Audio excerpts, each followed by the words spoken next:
Hey everyone, how's it going? And here we are on Lead Code with another problem that is subsets. So the problem statement is given an integer array nums of unique elements, return all the possible subset, the power set.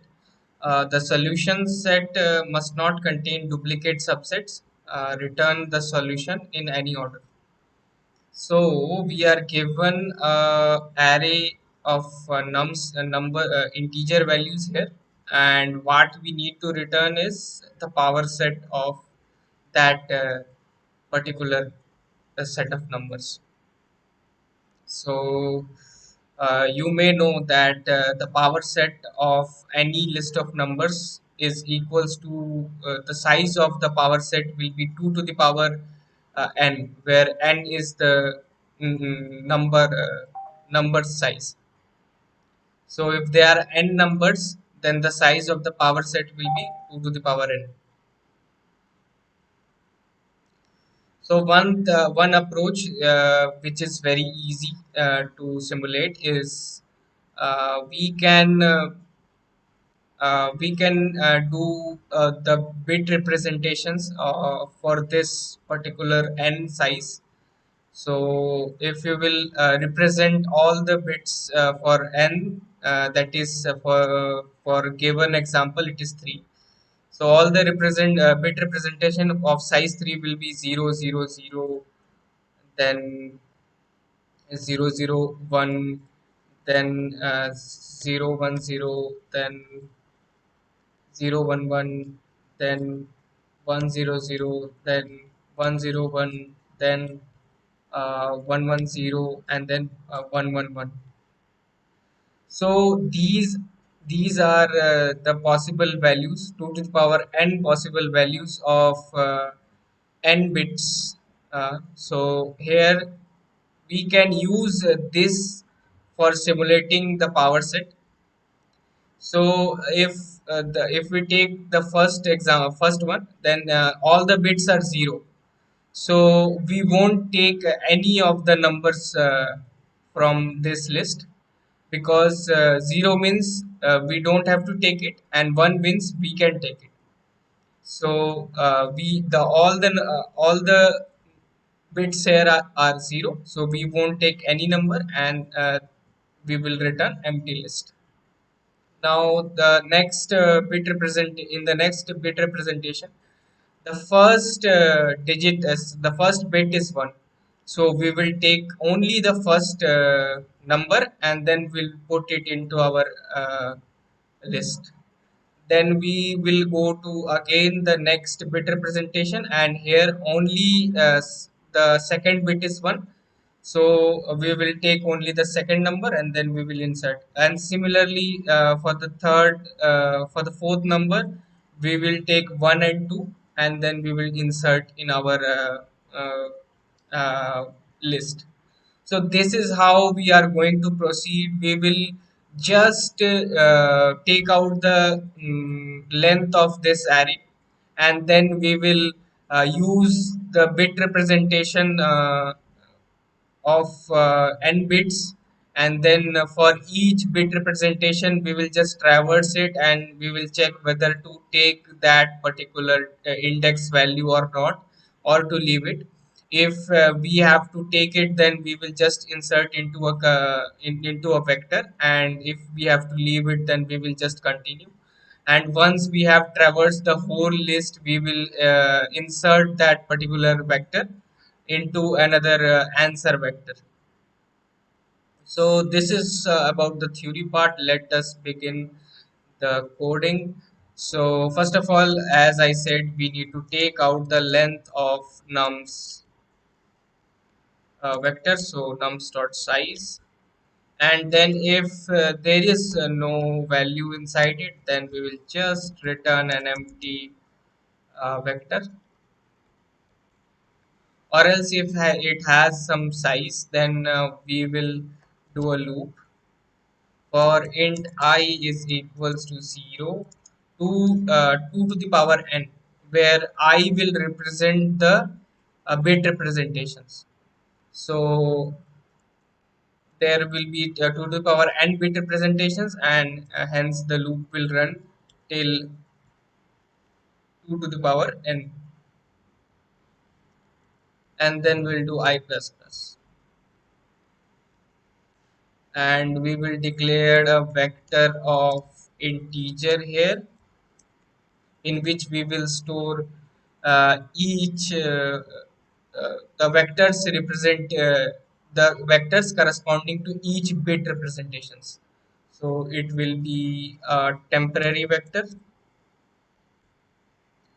and we will just loop then for each bit representation, just like for 000, we will traverse all the numbers, all the index from here, and then we will check whether the index value for this and the bit representation for that value, both of its and value becomes true or not. Just traverse through each the number for int j is equals to 0 and j less than n, then j plus plus, and inside that loop we will have this condition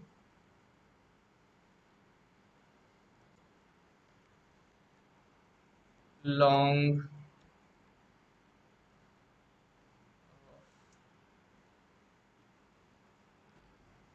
here it will be 1 to the power j and I.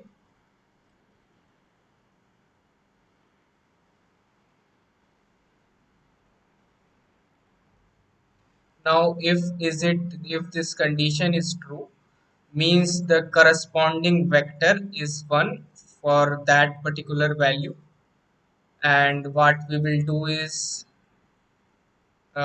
we will just insert it into our temp vector. So temp dot push back nums of j,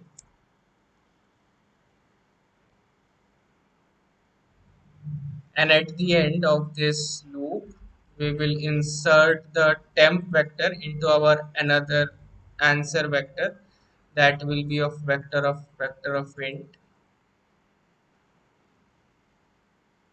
So let us name it as answer,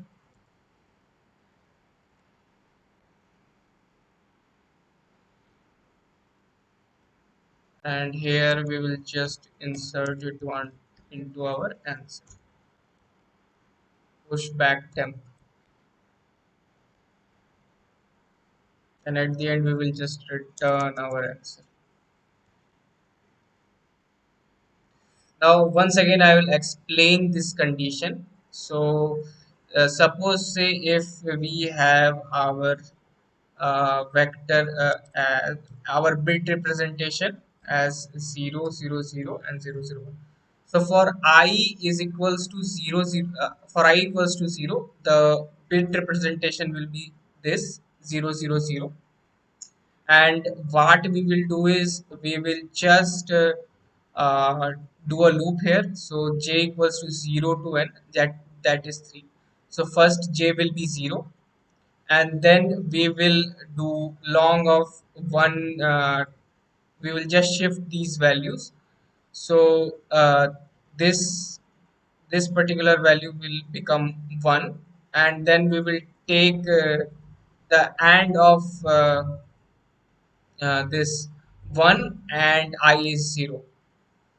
So we'll they take and of both, and if it is not equals to true, since and of 1 and 0 becomes 0, so we'll leave it and then we'll again proceed. Then j becomes 1, and then again we will do the same process, and it will not become 1 for this bit representation, but for this case once we do here uh, I once I is equals to 1 and j is equals to 0. So for the first position j is equals to 0 and I is equals to 1. So if we will do 2 to the power, if we will just shift 2 to the power 0, then 2 to the power 0 becomes 1, and 1 and 1 becomes 1. So this condition will become true, and we will insert 1 into our temp vector. Then again j will become 2, and 1 and 2 both will become false, and then we won't go inside this one again. So this is how we are going to do it. And if suppose say we have value as 0 1 1, so this value corresponds to I equals to 3, and we will do the same process again, and we will for bitwise AND of one, for the index j value equals to 0, it will become 1, and bitwise AND of 1 and 3 will become as 1, and this condition will become true. Since we are doing a bitwise AND, so this will look like this. And if we will do the AND of both of them, then you'll get something like this, the same value. 1 1 becomes 1. So this condition will become true, and we will go inside. And the same thing will happen if we will have this value as 2. So when j equals to 1, it will become 2 to the power 1, that is 2. So this value will become like this, and we will do bitwise of and then again we will get the value as 1, which will be true, and then we will go again inside the loop. So this is how we are going to select each bits as corresponding as our index, and then we are going to push it into a temp vector, and at the end we will push the temp vector itself into the answer vector. So let us just run our code.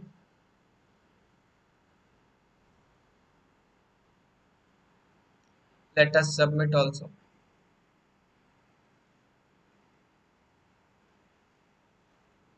So if you like my solution, then please subscribe to my channel, or if you have a better suggestion or any solution, then please put it in comment box.